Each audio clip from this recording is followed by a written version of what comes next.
Welcome to The Lover's Hole, a Patrick O'Brien podcast. As weekly, you're with Mike and Ian, and we are rereading the Aubrey Matron books of our favorite author, Patrick O'Brien.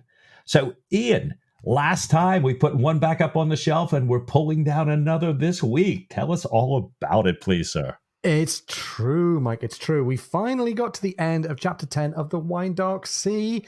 We had an American brig and a heavy frigate attacking the Surprise, causing her to run before the Surprise could execute her plan to attack and take 3 American merchantmen headed for China. The Surprise in this chase lost her mizzen, made it just scraping around an iceberg away from the clutches of this American warship. That warship had signaled happy return, very gentlemanly stroke there, just as the ice had stopped her chase, leaving the Surprise free to run. But then the unlucky Surprise lost her mainmast and rudder in a lightning strike.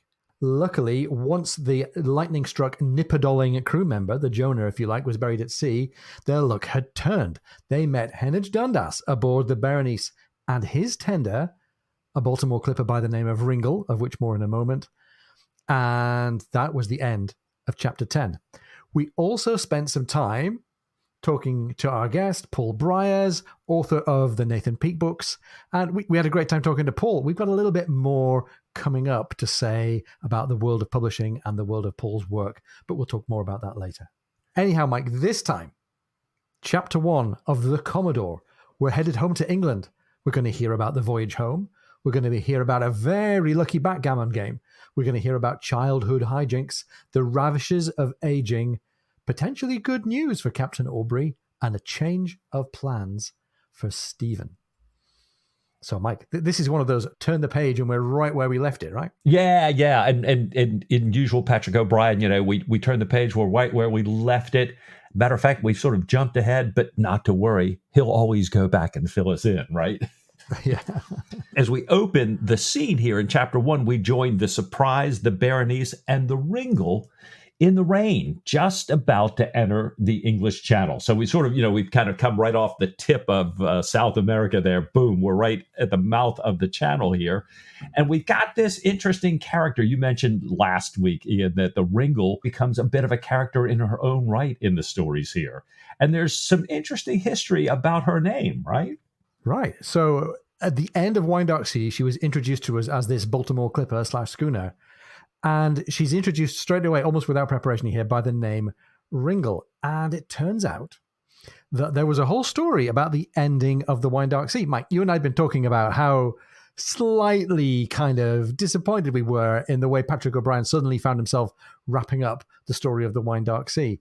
And we found a great article, which we're going to share with you online, by the journalist Ken Ringle, who had become a great friend and correspondent of Patrick O'Brien's, and in touch with O'Brien at the time of the actual writing of the end of Wine-Dark Sea. Ken Ringle had made some suggestions in writing to Patrick O'Brien about where he might go with this. And O'Brien was kind of so encouraged and uplifted by all the positive vibes he was getting from Ken Ringle that he asked Ken if Ken would mind if O'Brien would name this schooner after Mr. Ringle. So the reason why the schooner is called Ringle is because of Ken Ringle, the journalist, correspondent, and good friend of Patrick O'Brien. And Mike, that's a really nice honor for O'Brien to pay to a correspondent, especially given how touchy he could be with people who wrote to him in his life. It really could. And Ringle had even gone a little bit further. He had sent O'Brien a book about Baltimore schooners and the clippers, and O'Brien didn't know about them. So not only this help around the Wine-Dark Sea, but this idea of, oh my gosh, here's this whole ship, brand new ship. What a great idea. I'm going to use that. And it kind of was part of the catalyst that got him going with how to end this, how to start the next one. And I don't know. I think it really took, I don't know about you. Well, this is a spoiler alert for the first chapter, but I'm excited. We seem to be back to POB at his, top of his game again. I think so. I'm certainly hoping so. So, as it happens, they bumped by chance into Berenice at the end of the previous book. And now, Mike, they've been heading on up the Atlantic, right? Well, they have. They've sailed now about 6,000 plus miles together from right off Cape Horn there at South America. And O'Brien takes some time, as he does so well, this marvelous exposition. For those of you who are perhaps picking up the book, and it's been a while since you read The Wine Dark Sea, or perhaps for people who picked up this book without having read the other books, O'Brien gives us a lot of detail about where we were, who everybody is, setting the scene here.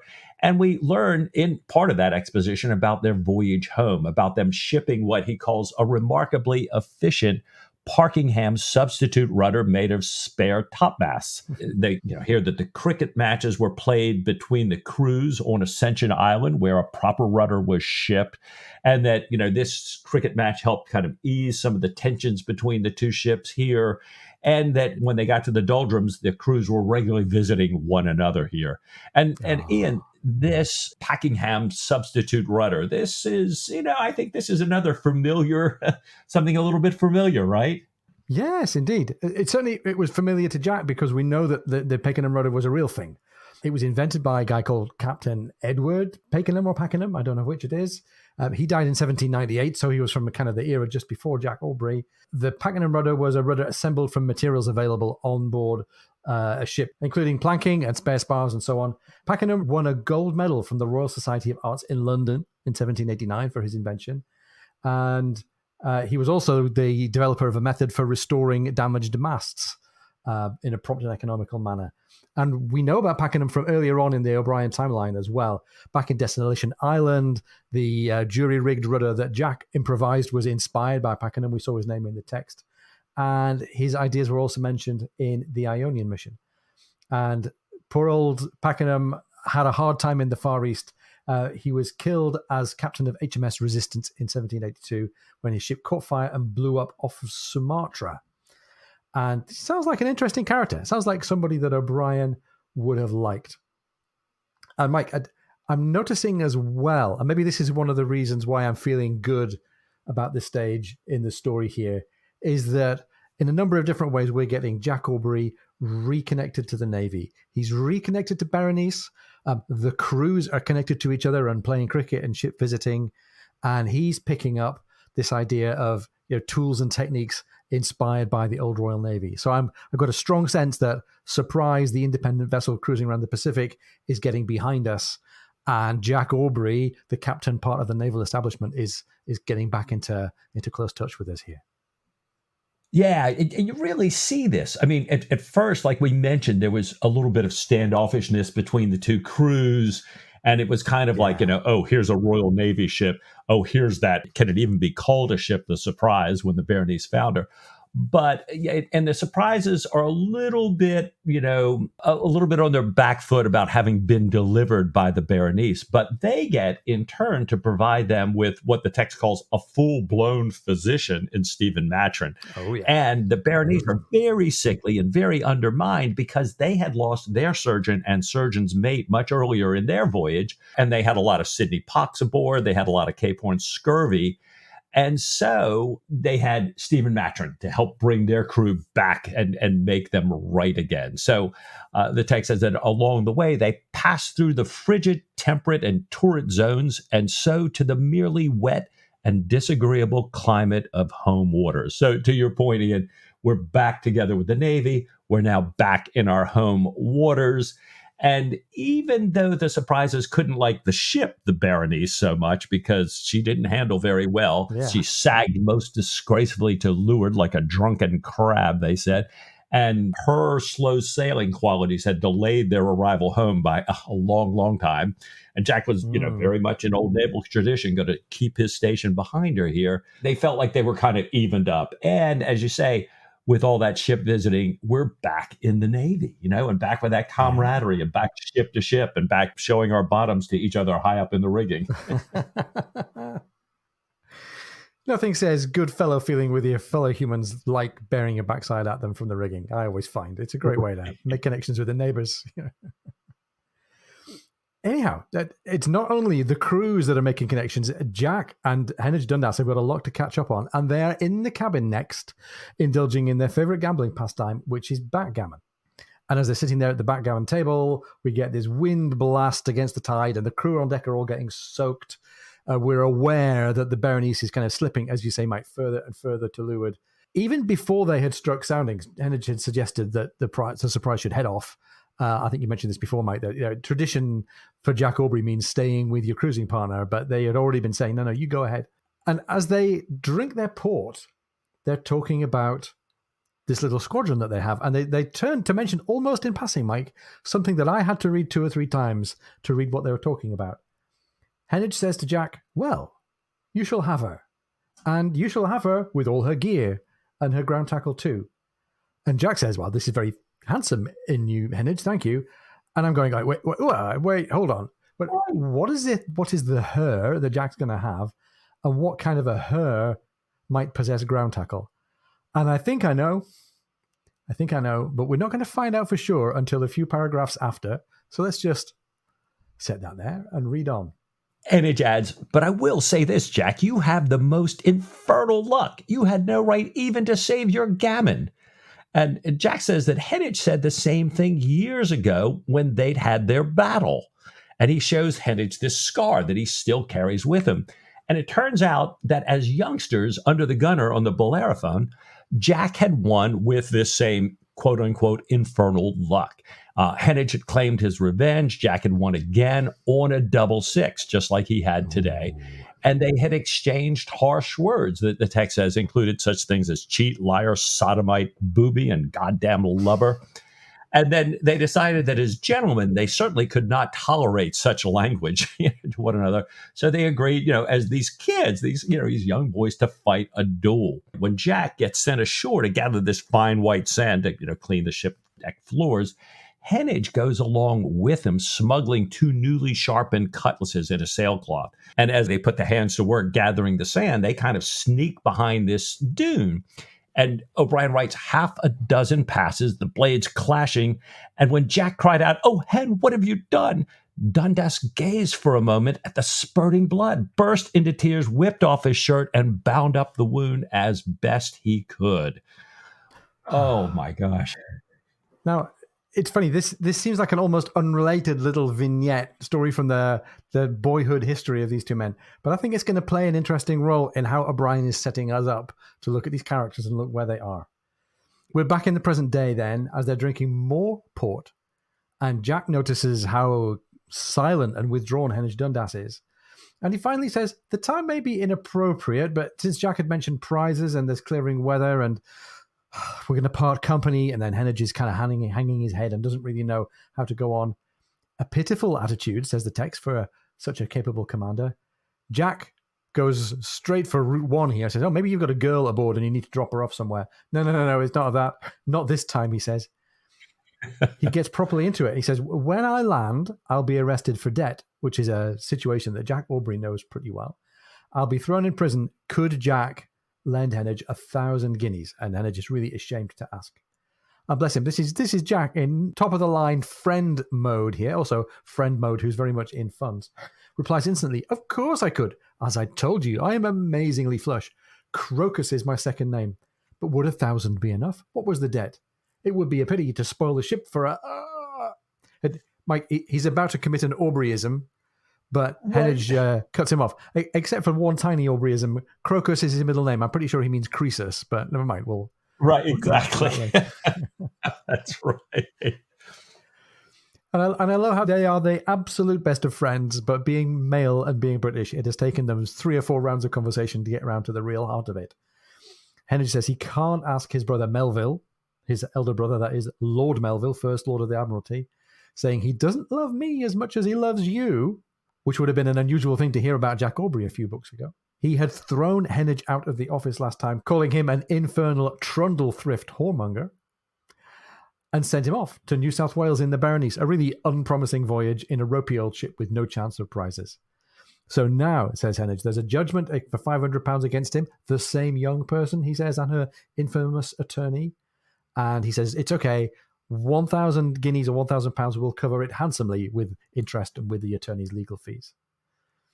Hennig describes Jack's supposed draft on his banker as being like Ajax's shield, another little classical reference. The Norton cover of the Commodore, Mike, has the quote on the front of it there, a brilliantly imagined world that one scarcely wishes ever to leave. Patrick O'Brien is unquestionably the Homer of the Napoleonic Wars. So I think mentioning Achilles' shield is absolutely spot on there.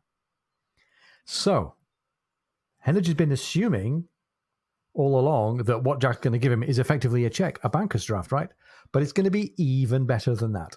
Yeah, Jack says, well, you know what? Nothing satisfies an attorney better than gold in the hand. And Hennig agrees, but he says, well, even if Jack had gold, it would take hours to count out 1,000 guineas. And Jack tells Hennig that he, Tom, and Adams have been actually weighing and counting gold all day. They're preparing for the final sharing out in Shelmerston. He points at all these large bags stacked up to the left of the stern window, tells Hen they each hold 1,000 gold guineas, and offers one to him, saying, I'd give you silver, but that would be too heavy to carry. Hen blesses Jack, thanks him profusely, lifts this bag up and says, this thing weighs a stone. So for those of us on this side of the pond, 14 pounds, it's a big bag. And they hear 4 bells ring out in the graveyard watch. So I think that puts us at 2 a.m. and they pause because the sounds on deck are not the usual ones. People are calling back and forth to each other a little more loudly and rapidly than usual. There's an interesting aside, Ian, in this conversation where Jack's telling him about having counted out all the coins. He does mention that, Stephen was with them for a good while, but he had to send them off because he kept interrupting there and they'd lose their count. But Stephen was collecting all the ancient pieces, including, Jack talks about Stephen sort of counting and clasping an Irish piece called an inchquin to his breast. We'll put out a little social media piece about this one time when the Irish minted their own coins. And it's a brilliant piece of work, and I'm sure, I can just see O'Brien putting this as a little Easter egg about some of the genius of the Irish and how they were kind of weighing the sides in this political, social situation, figuring out how best economically to deal with a need to make payments, to have their own coins, and to figure out how to keep those coins in circulation locally. This is that, one of the example coins that Matron has found in this chest and chest of gold here. It's great. Minting their own coins. Who ever heard of such a thing? You'll be telling me next that they didn't recognize the divine right of the King of England. My God. Whatever next. That's right. Good for the Irish. Anyhow, I really like the contrast here between the story of young Jack and young Dundas. They're kind of brave and they feel like they're immortal and they'll risk life and limb in a duel over a really tiny point of honor. And when you're young, that's how you go into the world. And now that they're adults, they've got responsibilities and also, by the way, resources, really heavyweight resources, and lots of good reasons not to take risk. And yet, Hennig Dundas still fools around on shore with girls who are going to sue him. And yet, they both sit in the cabin playing backgammon, winning and losing a ship on the roll of a dice. So there's something in here about men being willing to take risk. I wonder if it's going to come up again. Let's see. Good question. We'd heard, the bells, we'd heard all those strange sounds on deck. And sure enough, Reed comes running in with Mr. Wilkins' compliments. There's a 2-decker ship, perhaps a 74, about 2 miles away. And Wilkins, who's got the watch, doesn't like her response to the private signal. Hennig, the senior captain, thanks Jack again, calls for his barge, and tells Jack to clear and come within hail of the Berenice, saying that despite being shorthanded, he thinks that the two of them and their ships can take any 74 afloat. Wow. Mike, again, all of a sudden, we've got clear for action and ship in the fog, and I'm thinking, we're back to the end of Wine-Dark Sea again, and what's going to go on here? And off we go, just like the beginning of the movie. They go on deck, and on deck, Jack looks across at the ship. He sees the 3 hanging lanterns in response to the private signal. There should have been 4. And since this private signal isn't quite right, they beat to quarters. There's the roar of the drum. There's all the good Patrick O'Brien tropes of clearing for action, the thunder of 400 feet, the screech of gun trucks, and all of this noise wakes up Stephen. Stephen, who had been drinking more than usual before leaving Jack and Hennig, and the wine that he'd taken on board him left him less able to concentrate. So, and I love this little Easter egg here. He'd been reading his book by an author called Cruzat, the Examen de Pyrrhonisme, an examination of skepticism, which called for a great deal of concentration. And he returns then to thinking about Diana and thinking about their daughter Bridget, neither of whom he's seen yet. And Mike, the Easter egg is lovely here. This Examen de Pyrrhonisme. It's a Swiss mathematician and philosopher. The guy, it turns out, who introduced Descartes to Lausanne, wrote his book on the original Pyrrho's idea of Pyrrhonism, or skepticism, as we'd say. And skepticism is absolutely Stephen Maturin's meat and drink. Ancient and modern skepticism, questioning, examination, philosophical reflection. This kind of work really influenced the Reformation. It influenced the development of modern philosophy.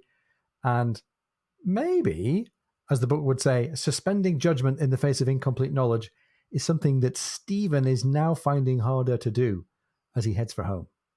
And I also wonder, Mike, whether this might become an issue for Jack. I think this is really great stuff. You did a great job digging this out. Yeah, it's a great question. And like you say, just this tiny little Easter egg, typical Patrick O'Brian here.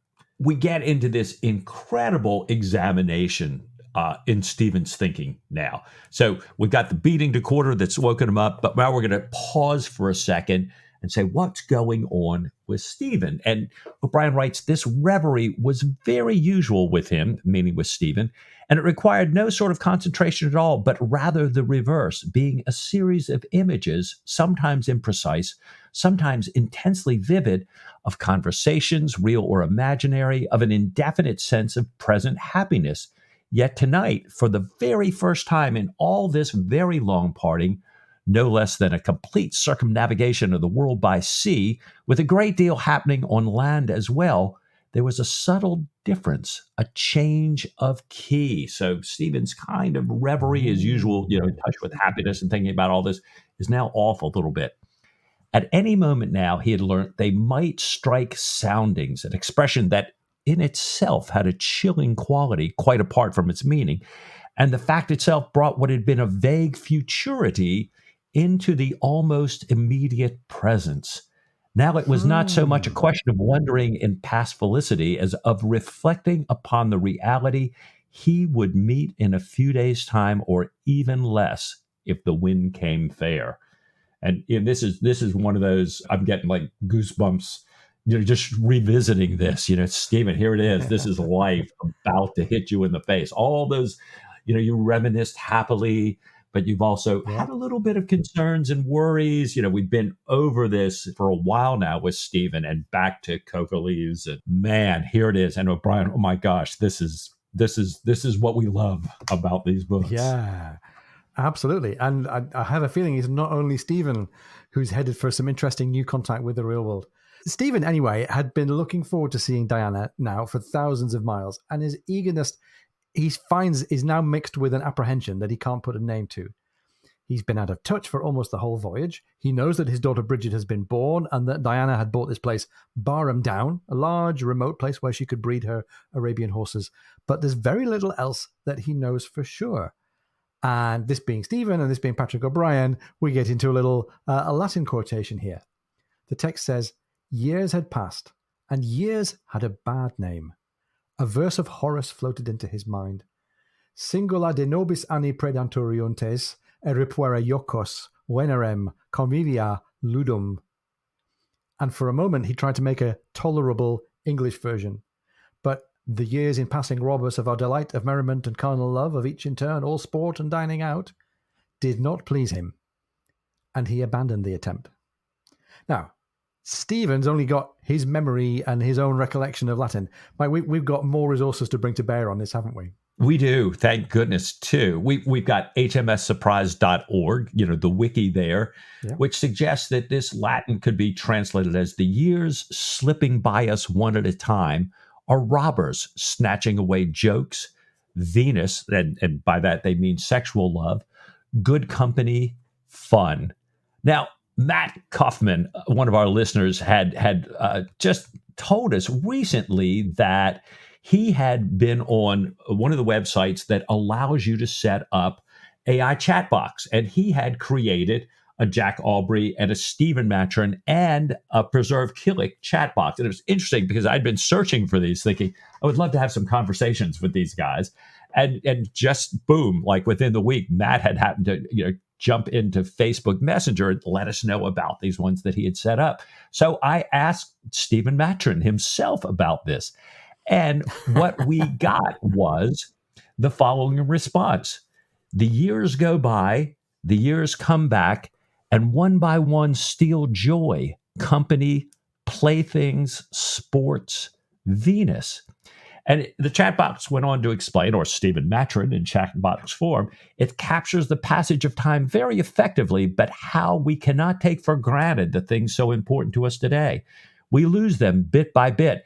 Even with great foresight, it's difficult to appreciate just how different our surroundings will be in 5 or 10 years.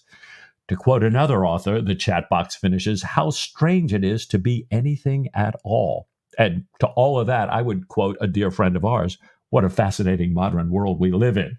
So, not taking any chat box things at absolute face value, I turned to our consulting medieval Latinist, Karen Ruff, who was kind enough to provide a literal translation. Again, we're starting to get a theme here. The years as they go by rob us of everything. They snatch away jests, love, parties, and play. And she notes that the Matron Chatbox translation is very close to a Collington translation. The years as they roll cut all our pleasures short, our pleasant mirth, our loves, our wine, our sport, and then they stretch their power and crush at last even the power of singing of the past. And, that's so poetic in addition to how powerful this is. And this is a translation that's including in Anthony Trollope's autobiography, a book that I think Patrick O'Brien may well have read and certainly would have appreciated. We'll have to put that link out on social media. And Trollope provides his own translation, but I didn't think it was as good as Collington's here. Now, Karen says that the rest of Horace's work that this is pulled from don't really provide any relevant context for the story here. So the verse is probably exactly as Stephen portrays this off-quoted aphorism, Johnson, Montaigne. Others have said it, that basically years have a bad name, or, we just don't know how they're going to impact us. So thank you, Karen. Thank you, Matt. Thank you, Chatbox Stephen Matron. And we'll get a little bit more information on social media about that. Fantastic. So despite the note of pessimism that we're getting from this Latin poetry reference, Stephen thinks that things aren't too desperate yet. Venus, he says, might be a somewhat remote and flickering planet, but he can still enjoy the cheerful dinners that he have with his friends. He can enjoy close-fought games of cards, so there are still sports and dining in Stephen's life, even if some of the Venus stuff is a bit remote. Yet, says the text, changed he had. To some degree, of that there was no doubt. More and more, for example, it seemed to him that the proper study of mankind was man rather than beetle or even bird.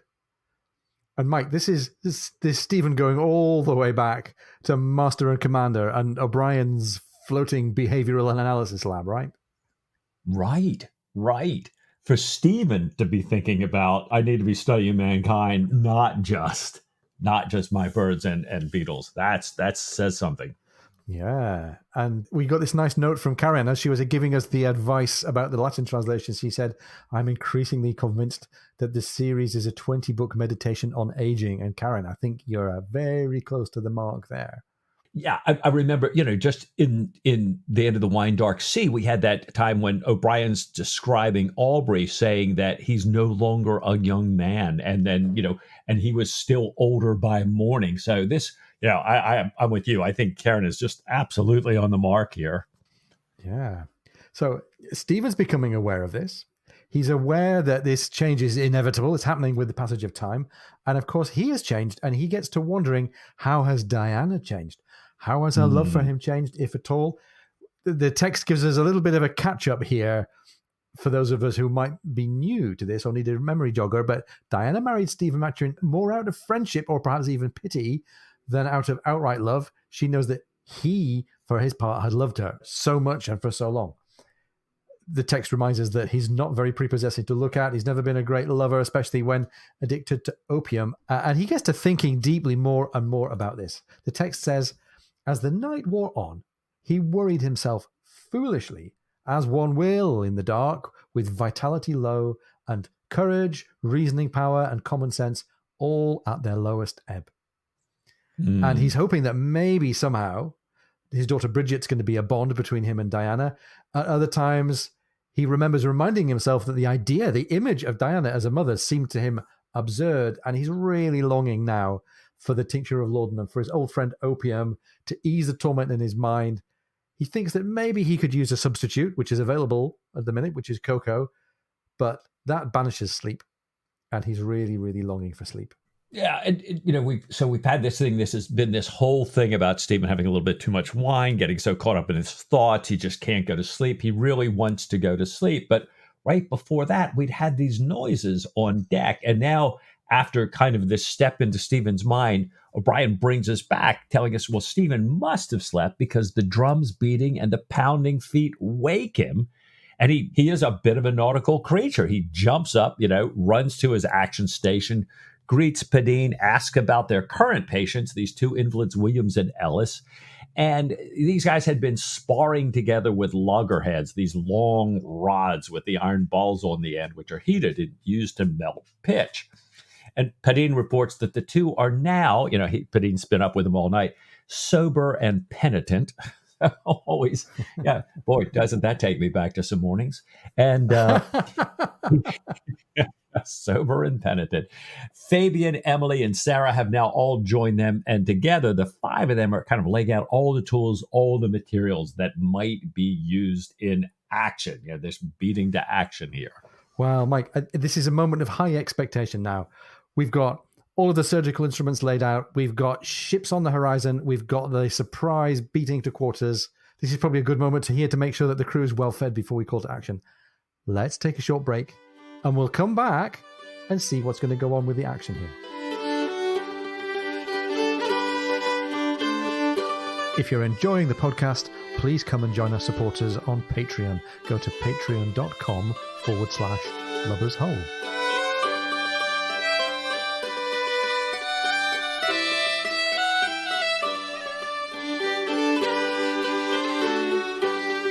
Welcome back. We hope you enjoyed the break. We hope that you're cleared for action and that your slow match is smoldering in the tubs. Before we get back into the story, let's just spend a couple of minutes sharing where we're headed next in the show. We hope that in the last episode you enjoyed the conversation that we had with Paul Briers. Lots of great insights from Paul about his writing process and his love of history and his love of Patrick O'Brien. We're going to do something that we've never done before. We're going to take Paul/Seth's latest book, Trafalgar Fog of War, and we're going to give it a review, share with you what our thoughts are, and share with you whether this might be a good starting point for you to follow another journey outside of Patrick O'Brien. Coming up in episodes not long after that, we're hoping to bring you some other great conversations from the world of nautical fiction publishing, because there's a lot out there. There's a world beyond Patrick O'Brien, and now might be a great moment for us all to hear a bit about it. Anyhow, Mike, that's all in the future for the podcast. We were, just before the break, on tenterhooks, maybe in a Patrick O'Brien kind of a way, on very low-key tenterhooks, thinking, what's going to happen with the action? Are we going to see injury and blood and death and destruction? Emily and Sarah, they haven't got the patience for this. As time goes by and no action seems to have come along, they start action of their own. They're playing rock, paper, scissors. And Stephen carries on the conversation with Williams and Ellis, these two guys who've been swiping at each other with these big iron mallets, these loggerheads as they're called.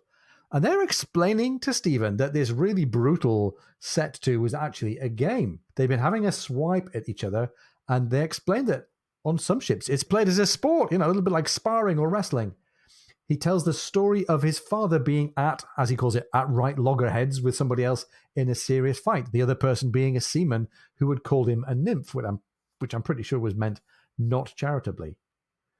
And this particular fight with loggerheads had resulted in a leg break so bad that the guy had lost his leg and had subsequently obtained a cook's warrant. So, as the story goes, good things can come from bad, although this particular guy with the cook's warrant later drowned at sea, so hey. But it's certainly a nice explanation of the old phrase, at loggerheads with someone. A loggerhead is one of these iron masses used to heat pitch, and they were used for fighting, and sometimes the outcome was the bad one. Now, I also like to connect this, Mike, in my mind here, the description of these two young seamen fighting with the description earlier on of Jack and Heneage Dundas fighting. It seems like, there are some connections here, and also some ways in which we're pointing out the difference between the values and behavior of people at sea versus the values and behavior and the perspective of people back home. And maybe, in some ways for men at sea, life is a little bit cheap. As all this is taking place, as everybody's waiting for action, Reed comes in and tells Stephen, with the captain's compliments, that there will be no action. The ship, as it turns out, was the Thunderer 74, and that when she finally turned to look at the Surprise and the Berenice, some of the more brilliant officers aboard, those who could count above 3, says Reed, realized that she was flying the wrong signal and corrected it. Well, Stephen's pretty upset by this, asks if they're going to be flogged around the fleet. And Reed says, well, no, with the Thunderer being senior to the Berenice and the Surprise, they'll just sort of carry on. They've sent messages saying they regret any inconvenience. I hate that line. We regret any inconvenience. We've just totally disrupted your life. We regret any inconvenience. But they've invited Captains Dundas, Aubrey, and Dr. Matron to please come aboard and have breakfast. And I think, as we find out here, the captain of the Thunderer, this gentleman Fellows, is a little bit concerned and hoping to make this breakfast something special. as well he might. So Captain Fellows he's a rather curious individual. I think he's painted right from the beginning, Mike, as somebody that we're not going to encounter for very long or come back to. He seems to be an example of a certain kind of captain that appears in the O'Brien stories from time to time. The name Fellows certainly echoes back to earlier in the canon. There was a Fellows who was the flag captain for Admiral Hart on the Thunderer back in the Ionian mission. And it's the Thunderer again that we're encountering, so sounds like there's a connection. The text here says that he was in danger of making Rear Admiral in the next round of post-captain promotions, so that kind of rings true with the timeline. And in the real world, there was a Richard Edwards Fellows, without the final E, who became a Rear Admiral in 1814. So again, that kind of rings true. At the time of this particular book, the real world Captain Fellows was in charge of HMS Conqueror in the Mediterranean. So this all seems like it would fit. This Captain Fellows is a man so high on the post-captains list that he is, as per his namesake, either going to become a Rear Admiral of the Blue or, as the text says, that unspeakable misfortune, yellowed, attached to no particular squadron. And the Thunderer's signal captain, who by now has been confined to quarters for the screw-up with the signal lanterns earlier on, has ignited rage and indignation in the person of Henage Dundas, who himself is the son of the former First Lord and the brother of the present one, and also a rage in the person of Jack Aubrey, a Tory member of Parliament. Ill will from either of these two captains, even though they are junior to Fellows, could have a horrible yellowing effect for this person in hope of promotion to Admiral rank. And not only that, but Dr. Maturin, much caressed by the Royal Society, had been inconvenienced. So they're reflecting with some anxiety about the impression that might be made amongst these three notable individuals who are coming across to eat aboard the Thunderer. Yeah. So how's he going to fare, this Fellows? How's he going to keep things on an even keel? Well, it's fascinating. Fellows welcomes these guests with cordialities, with apologies, with explanations, with what he hopes is this luxurious meal that the text says included everything except the coffee that Jack and Stephen's souls long for. So Mr. Phillips, the Admiralty officer that was traveling aboard the Thunderer, tells Stephen that he has the most recent proceedings of the Royal Society in his cabin and would love to show it to him after breakfast. And I think he's seated there close by Stephen. Stephen, who the text says actually knows Phillips quite well, says in a low, confidential tone, he asks him if there could be a drop of coffee at all. And Phillips asks the steward, who replies that, no, this is a cocoa ship, but they do countenance tea, a little bit of tea. And I can almost imagine Stephen's perking up. Oh, you have cocoa? Sorry, not that kind of cocoa, Stephen. Right. Then we get the fuller picture, because in the midst of this breakfast table, the Thunderer surgeon calls out in an authoritative voice that coffee relaxes the fibers, and therefore he's always recommended cocoa. Well, Captain Fellows realizes he's got a little bit of a faux pas on his hands and tells the steward to run along and see if perhaps the wardroom or the gunroom has any coffee.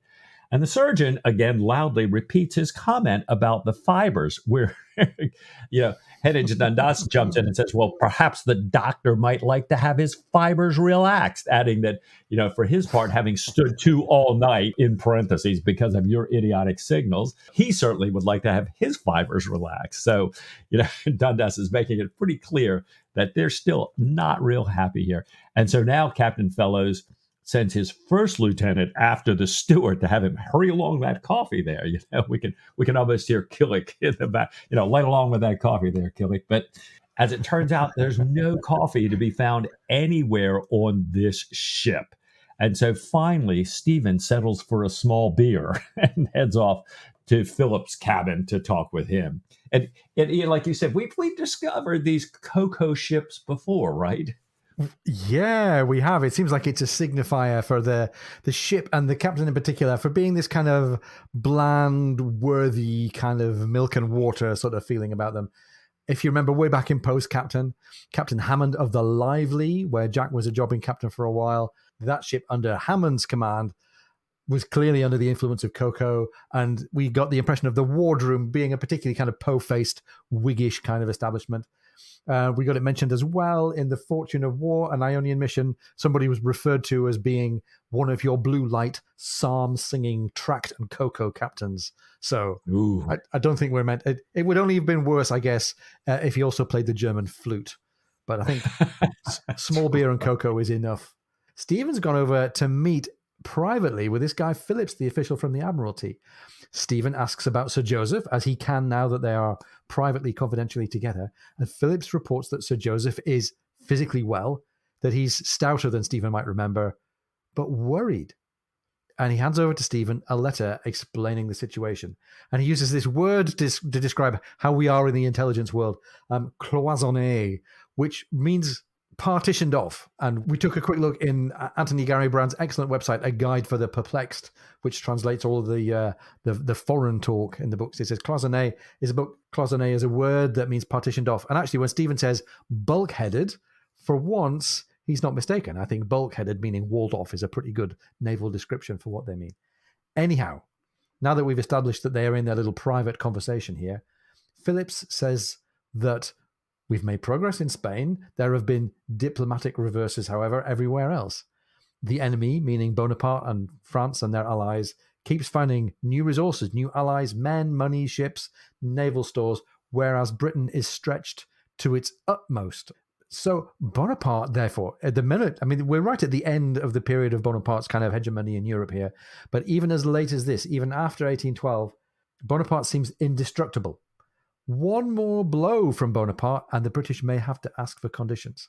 So this generates a new sense of urgency, I think. This is a reminder for us that the war in Europe is still going on, and it's still not a guaranteed outcome.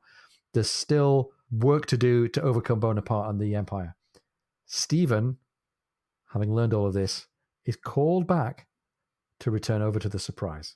We get kind of a classic Stephen re-entry scene. And, the text says, Stephen on board dry, but there's some folks that go on before him and are kind of waiting at that bottom step, hogging the ropes until the ship rolls and the sea rises and Stephen gets soaked all the way from his feet up above his waist here. And to add insult to injury, he gets back to the cabin and Killick harangues him about his wet best breeches, then asks where his wig is. And it turns out Stephen had wrapped his watch in his wig and a handkerchief and stuffed it in his bosom. So, Killick's all over that.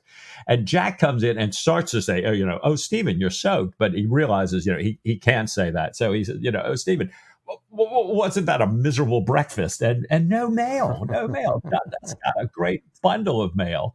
And, they chat a little bit about the mail situation. And Stephen asks why Jack seems so happy, even though there's no mail.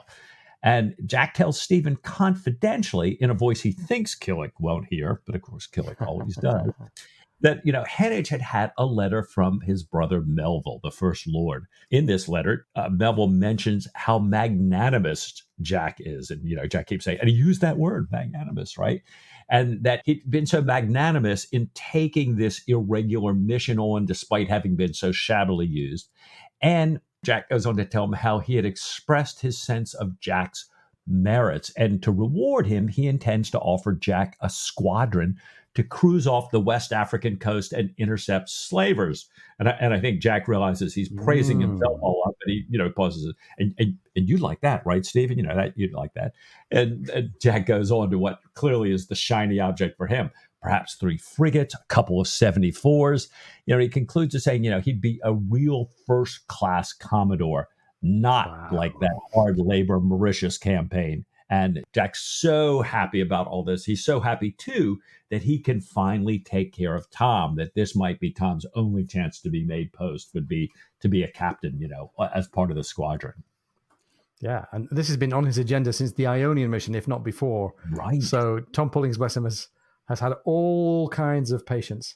Meanwhile, Jack says, it's okay. There's no mad hurry. We're going to be home for a month or more. We've got plenty of time to get back acquainted with folks at home and go and enjoy life on the land before we get on with this slavery mission. By the time they've spent some time ashore, he says, Sophie and Diana will be sick of them. And this is the first of a few moments in the chapter, Mike, where Jack and Stephen are looking ahead to female company ashore, and I'm really not sure how this is going to work out for them. Let's see what happens in these few chapters here. Jack, meanwhile, wants to wipe out some of the memory of this terribly unsuccessful meal. Sit down with me, he says, and have a pot of coffee.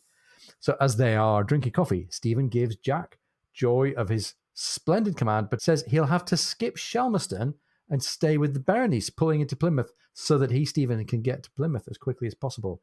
He doesn't want to go ashore, he says, kiss a cheek or two and then bid farewell. He thinks the best if I go and take care of my business in London first, and then I can go and be with Diana and pay her attention. Jack calls for coffee, of course. Killick, having already made it, of course, in anticipation, demonstrates one of his only 2 virtues, the one being excellent coffee-making skills, the other being polishing of silver. And O'Brien tells us that for those who like their plate brilliant and their coffee prompt, freshly roasted, freshly ground and piping hot, it was worth putting up with his countless vices. And there's a little catch-up on the character of Preserved Killick in a single sentence. And I might add that if you have a little chat with the Preserved Killick AI that we mentioned earlier with Matt Kaufman that we're going to put out on the socials, you get that same flavor. It's great fun. You do. So, having dealt with Killick, Jack says, Stephen, if you really must fly as quickly as you can, then you should go on the Ringle. And right now we're getting back to recalling the fact that we've got this new character. We've got this Baltimore Clipper, this schooner sailing in company. And we get to call back to the outcome of the backgammon game right at the opening of the chapter. Jack says she can take Stephen to Plymouth twice as fast as the old knacker's yard of a Berenice. And he casually drops into Stephen that he had won the Ringle off of Hennage Dundas with a pair of 6s just as he was at the point of being gammon. And this was the great turn of gambling fortune that Jack had been crowing about really at the beginning of the chapter.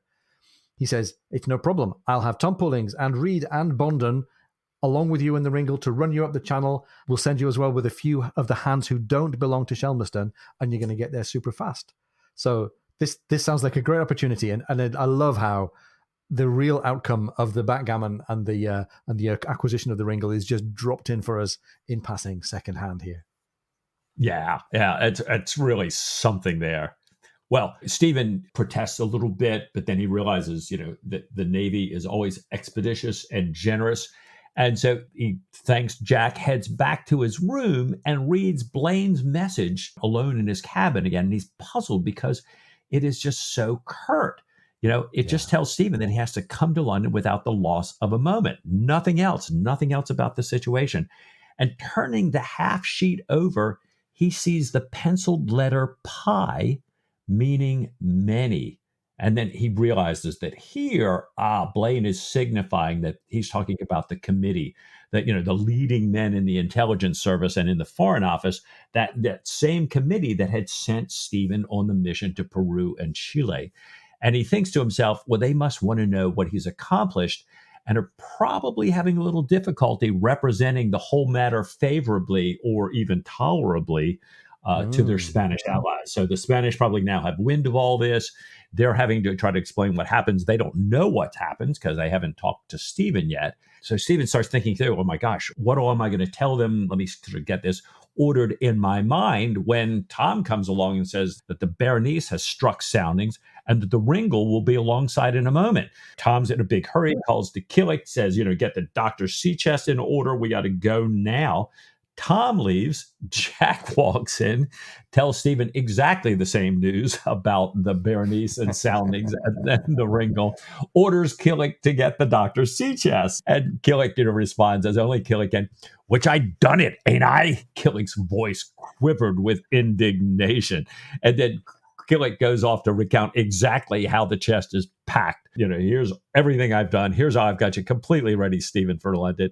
And he heads off for his mate Bill, because Killick, he handles the big stuff. He's not going to muscle this chest up there. Bill can take care of that. He's done the packing. So it's a funny little domestic comedy scene here with them all kind of talking over each other. It's a moment of worry, though, for Stephen, because he's got to hand over his collections, or rather leave them in the hands of Jack aboard the Surprise. There's no room for all of his botanical specimens and all his naturalizing aboard the Ringle. So he hands them over to Jack, entrusts them to Jack, saying he would be very sorry to see his Titicaca grebe come into a state of decay. And he asks Jack another topic. He says, would Jemmy Ducks happen to have a wife who could look after the Sweeting girls, after Sarah and Emily, until I get back? And finishes off by saying, Jack, you will salute Diana most affectionately for me, I beg, and assure her that if I had my will... Come, sir, if you please, said Tom Pullings. Schooners alongside, and we're fending off something cruel in this ugly cross sea. And it was horrible that Stephen was just about to get to pass on this message to Diana, but he's interrupted, like he so often is, by the imperatives of the service. He's really torn, I think, between his desire to get back and see his wife and find out about his daughter, versus, on the other hand, his really urgent desire to do whatever is most harmful to Napoleon. There's a little moment here where O'Brien might be guilty of a little continuity error. What do you think, as the doctor is preparing to go over to the Ringle? Yeah, I wondered exactly the same thing, Ian, because, as Stephen is stepping aboard the Ringle, O'Brien's saying that he had not been aboard the Ringle yet, even though they were all sailing in company, because he preferred using his own little green-painted skiff while the ships had been becalmed on their journey. But we recall in the Wine-Dark Sea that before they went on their journey, before they became becalmed, his green-painted skiff was utterly destroyed in that crazy wind and waves, up in the in the Antarctic Ocean there. So maybe it was destroyed and they put it back together with supplies from the Berenice. Maybe, as you say, just a little continuity error. We were talking with Paul Myers, aka Seth Hunter, about how you really have to kind of keep all this stuff as you get this series and it goes on, keep all these details there. I think I remember reading one point that the editors had multiple assistants for J.K. Rowling to keep up with exactly all the backstory in Harry Potter and everything. Everybody was checking this over and over again. Fascinating. Yeah, I remember. Wow. Well, so with one skiff or another, a new skiff or the same skiff, Stephen is off on his way across this choppy sea here to the Ringle. He gets aboard the Ringle and he's not really used to this kind of brisker, more lively motion that he encounters aboard the Ringle. He very carefully makes his way backwards towards the stern to get out of everyone's way. He turns around, taking out his handkerchief to wave goodbye, but finds out that the Berenice is already far, far away. They're racing past. Hamish Dundas waves and calls out, but Stephen can't hear him and raises a hand to salute. While all this is going on, Stephen's clearly in a precarious position, not really properly in touch. So Bondon catches hold of him, one of Bondon's hand still on the tiller of the Ringle, and one-handed hands Stephen off to Joe Place, who fastens Stephen to an eye bolt on the transom. So lashed to some strong point here, Stephen is back where he belongs, which is where somebody with a seaman-like background can keep an eye on him. Looking backwards now, Stephen sees that both ships, the Surprise and the Berenice, are a great way off. Everyone is individually unrecognizable except for the red waistcoated figure of Awkward Davis. And we're getting a big contrast here with the slow pace of the Berenice. The Ringle is tearing along. She's sailing really close to the wind, even closer than the Surprise ever could. And as Stephen watches these two other ships sinking away behind them, he thinks the Surprise had been his home for longer than he could easily recall. There had been intervals ashore and intervals in other ships, but he had probably lived in her longer than in any other dwelling he had known, his having been a wandering, unfixed life. I'm like, this is a really nice moment of getting up close and personal with Stephen's reflections about himself and where he's been and where he's going to. Yeah, and I couldn't help but contrast this to he wants Diana and now Bridget to be an anchor in his life, but I think there's a part of him looking at the surprise going, yeah, that's really been it. That's been it more so. So yeah, like you say, I'm a little worried about what's going to happen going forward here. But by the way, I think this is also O'Brien back at the top of his game, right? The writing here is really getting us to the heart of things. Yeah, absolutely. And I'm loving it. I am so loving it that we're back. Well, Stephen's been flying along at this great pace, but back with the Berenice and the Surprise, it's 3 days before the wind changes such that, the Berenice can go up the channel. So Surprise has been very polite, waiting right there with her. That's why Jack sent Stephen ahead. And they finally get up the channel. They part company at Shelmerston. Jack and the Surprise heading in, the Berenice continuing on.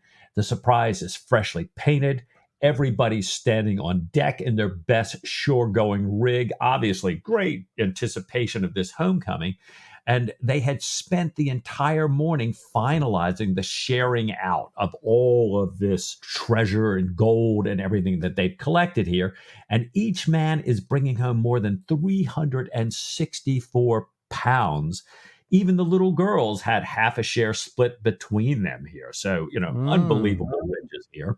They get right up to the entrance of the harbor. They have to wait for a bit for the tide to kind of raise up so they can go over the bar. And everybody's spending this waiting time kind of looking at the town to see what's changed in their absence, including all these the church members, the different sectarians kind of looking at their places of worship and what's the same and what's different. And there starts to be, with this kind of waiting around, a little bit of trouble, as people are saying things about each other's places of worship. But luckily, an old hand quells them by calling attention to a nostalgic place that they can all agree on. Well, look at that. That place is still just as crappy as it used to be. That place that, no crane never helps us out there. Yeah, we're all still family together here. It's funny, isn't it? We almost had to return to the old divisions and the sectarianism in the Surprise, but somebody managed to bring them back to being a family again. And again, this chapter seems to be all about families restored. Now, this sense of exultation, of happiness and homecoming was turning into a bit of uneasiness as they realized that no one was going in and out of the pub. All of the inshore fishing boats were drawn up. There was no one down on the beach looking out to sea. There was no one looking at the Surprise, even with this great silver gilt candlestick at the topmast taken from the South Sea Pirate. Somebody who's rather insensitive and thick-witted mentions out loud that it reminds him of Sweeting Island, where they had found Emily and Sarah and everybody else dead. And everyone turns on him and says, what are you, crazy? Don't be mentioning that. But I think still everybody's got the same thought, albeit unspoken, that is something going on, is something wrong in Shelmerston. Right. As they come over the bar into the harbour, the rain starts. And Mike, you and I have said this a lot of times, and anytime rain falls in fiction, we know it's for a reason. So it sets the atmosphere for us here. The rain is coming down. They see in a small boat an old man and a small boy shoving off from the shore. As the boat approaches, we get this. What ship is that? He hailed in a high, shrill, creaking old voice, one hand to his ear. Surprise, replied Jack in the silence. Where do you hail from? Shelmerston, last from Fayal. Okay, which is in the Azores. Surprise? That's right, says the old man. Surprise. And he asks if John Summers is aboard. And John Summers had been a surprise, but had drowned off Cape Horn. John's younger brother William is aboard, though, and he calls out to his grandfather and in turn learns that his own mum has been dead for over a year. So we're all learning of how life has moved on and people have passed away. They learn then that the young boy in the boat is the nephew of a crew member, and the boy tells them now that the entire town is off to see a big hanging. So again, life and death are happening in the never-ending cycle here in Shelmerston, and we've just got to get back in sync with it. The boy, it turns out, had drawn short straws and had been left behind to look after his cousin, this old man. And Mike, it's clear here that as we get back in touch with our shore-based family, things have changed, but things are continuing to change. And now this is the environment that the Surprise is finding its way into. Yeah, the crew, everybody, they anchored the ship. The crew goes ashore. They take all the boats in. And Jack takes the two Sweeting girls, pounds on the Crown's door until an old caretaker opens it up. So there's nobody there either. And it says that by sunset, the rain had stopped and the townspeople and the whores returned from the big hanging that had been across the county there. And despite news of more deaths and unlooked for births and desertions, the town becomes more and more cheerful with fiddling at all the alehouses, visiting from cottage to cottage, as everybody is reunited again here. Oh, it's great. And there was a moment of worry there about, why is the town deserted? But it's great that we quickly get that resolved. Now, that's okay for everybody who's a Shelmastonian, but Jack is not a Shelmastonian. He's got another agenda altogether. He needs to get back with his family. He leaves the Sweeting girls then with Mrs. Jemmy Ducks and takes a chaise and four, traveling as fast as it can to Ashgrove Cottage, which is a place, Mike, that we haven't been in the story for I don't know how many books. And along with Jack, I think we're at a high sense of expectation. What's he going to find? Isn't it going to be great to be back with the family? The sea chest is lashed behind him. He also has his most recent gift for Sophie, a suit of the finest Madeira lace on his knee so it won't get crushed. He's sitting up very stiffly to stop him crushing it any more than he already has. He continues falling off to sleep. He's wondering if anyone will still be awake when he arrives home. And Mike, this idea of Jack bearing dress fabric as a gift to please Sophie is an important little moment here. We should stick a pin in this. I think we're going to come back to the idea of dress fabric as a gift. They finally get to Ashgrove. Jack wakes up again. There's not a light on at all in the house, but there are big lights blazing out in the stable yard, and the chase pulls into the stables.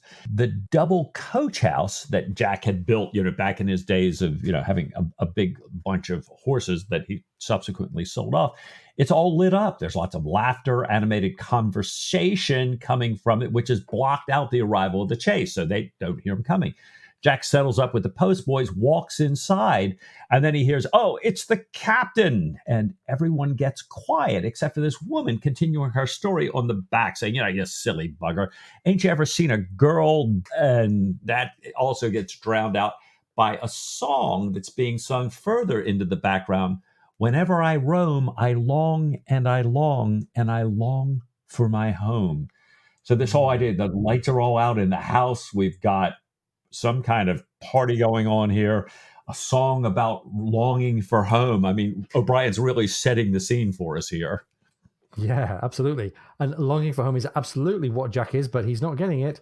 The groom Hawker comes up and explains that it's the 79th birthday of Abel Crawley, who himself is a former crew member in the Arethusa. We've had a few mentions, I think, in the canon in the past of the Arethusa. Nothing very memorable. She was an actual 38-gun frigate. Hawker asks forgiveness for the liberty of this celebration in honor of Abel Crawley. He had said that with all the ladies being away, the captain wouldn't mind. So now we learn that the ladies are not here. All the men present, as we look around, are all former shipmates of Jack Aubrey from some time or other. And interestingly, Mike, we've got sailors celebrating ashore and the women celebrating with them are prostitutes in both cases. And we are having this mentioned at the same time that Jack and Stephen are on their way to see Diana and Sophie, and Stephen's been quoting Latin poetry about the declining desire for sexual love. Where might we be headed with this? Oh, no. Well, Jack learns that Mrs. Aubrey is at Woolcombe, and we remember that as the house where Jack grew up as a kid, right? And Hawker tells him that she's there with all the servants except Ellen Pratt, only left here, that Mrs. Williams and her friend Mrs. Morris are off in Bath. And Jack says, "Well, please, Hawker, have Ellen make me a little supper and get a bed ready." And Hawker says, "Well, Ellen is somewhat overtook. So apparently, for whatever reason, she's out of action. Maybe she decided to make herself drunk. Yeah, exactly. But Hawkins said not to worry. He'll make supper, and Jennings will make up a bed for the captain. Except he apologizes that the captain will have to drink beer since Mrs. Williams locked the wine cellar before she left. So it sounds like same old Mrs. Williams to us. Oh yeah, particular about the things that we know she's particular about. Well, in the morning, Jack on his own makes his own coffee and fixes his own breakfast. He can't bear to look at Ashgrove Cottage without Sophie there. So he tours the garden and he sees with a little pang of regret, I think, that they are maintained by someone else. And Jack asks the groom Hawker what horses they have in the stable. There's only one, says Hawker. It's Mrs. Morris's manservant called Briggs's horse. And this horse is called Abhorsen. Learning that Abhorsen is strong enough and big enough to carry Jack's weight, Jack goes on and says, how are his shoes? Shoes are fine. Hawker says that Mrs. Williams, and he adds with a curious emphasis, the Honourable Mrs. Morris, are both very particular about Briggs's horse. So Jack's planning to ride this horse, Abhorsen, to Dorset. And Mike, I love the name Abhorsen that O'Brien has chosen for this horse. In Shakespeare's Measure for Measure, there was an executioner named Abhorsen, and I think Garth Nix wrote a fantasy novel with a character called Abhorsen as well. A little bit of foreboding, I think, for what role this horse is going to play. Let's see. Well, O'Brien tells us the horse is powerful, but it's neither intelligent nor handsome, and it crabs across the yard sideways as Jack tries to mount him. And it's funny, it wasn't that long ago we heard about the Berenice crabbing across to leeward. Now we have the horse crabbing across here. And the horse is, as Hawker had predicted, full of beans today. He's snorting, tossing his head, taking this silly mincing diagonal gait sometimes. But Jack kind of, strong arms him into line. And they're traveling pretty well together by the time the rain begins. And I can't help, Ian, as you pointed out earlier, there's a lot of rain in this homecoming here. Now, O'Brien tells us that Jack's admiring his trees as he's riding off the estate here. But in the back of his mind, it says the part that's not thinking about Woolcombe with, and the text says, the family house he'd recently inherited with Sophie and the children in it. Well, the part that's not taken up with that is taken up with, the text says, the delightful prospect of his squadron, the Royal Navy's unattached ships and officers, perpetually forming fresh combinations of possibilities. And, his mind's going around on all these different things, trees, the house, the kids, Sophie, my squadron, who's going to be in that? And he says out loud, riding along, I'll keep the Ringle as my tender. Wow, the naval family is pretty deeply woven into Jack Aubrey here. Not for nothing, the rain comes down even harder. And Jack, we read, was a man who's normally unusually gifted for happiness when happiness was at all possible. And he eggs the horse on. He says to Abhorsen, come on, cheer up. The rain's going to end soon. And the horse is still plodding along with this very dogged, sullen pace. Very nicely personified, I think, as O'Brien often does with animals. Jack twists around to reach behind him to get a cloak that's rolled up behind the saddle, presumably to fend off the rain. As he did so, a blackbird shot across the road right under the horse's nose, cackling loud. Abhorsen gave a violent sideways leap, a turning leap that threw Jack with perfect ease. A heavy, heavy fall, Jack's head hitting the stone that marked his boundary. End of chapter 1. And Mike, wow. after all these years and months and thousands of miles and chapters and books, he's just at the boundary of his home, and disaster strikes. Wow, what a way to end a chapter. It really is. Oh my gosh. We're certainly a long way away from that somewhat unusual ending of the Wine Dark Sea that we talked about. Yeah. And much more, it seems to me, we're into Patrick O'Brien's really good writing. We're back ashore. We've got Jack and Stephen soon, we think, ashore. And not just anywhere in the world, but home, like you say, home. And like you, I was wondering, how many books has it been since we've been here? Now, I'm desperately looking forward to seeing everybody back together with their families. But here we are, Jack lying, we assume unconscious, with nobody around, on his own property here. Oh, my gosh. It's not a great start, to be honest. There is all this foreshadowing of the different relationships and where everybody might be headed. It sounds like Mrs. Williams and her new friend might have a bit more of a role. And although I don't think anybody likes Mrs. Williams, I'm quite looking forward to seeing her again because she's very quotable. And she and her friend have been mentioned a few times in the text now. So we're getting built up to the idea that we're coming back to Sophie and the family and Mrs. Williams here.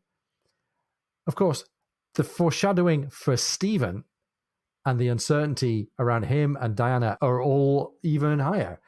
We've got what's going on with Diana. We've got what's going on with Bridget. Stephen isn't even heading home first. He's headed under the call of duty off to London to see Sir Joseph. Sounds like Diana is no longer staying with Sophie. And we haven't heard about Clarissa Oakes either. Mike, there's lots to look forward to and a really exciting first chapter here. There really is. A great first chapter, great writing. And I don't know about you. How would you feel about a little bit more Patrick O'Brian next week? Mike, I would like that of all things.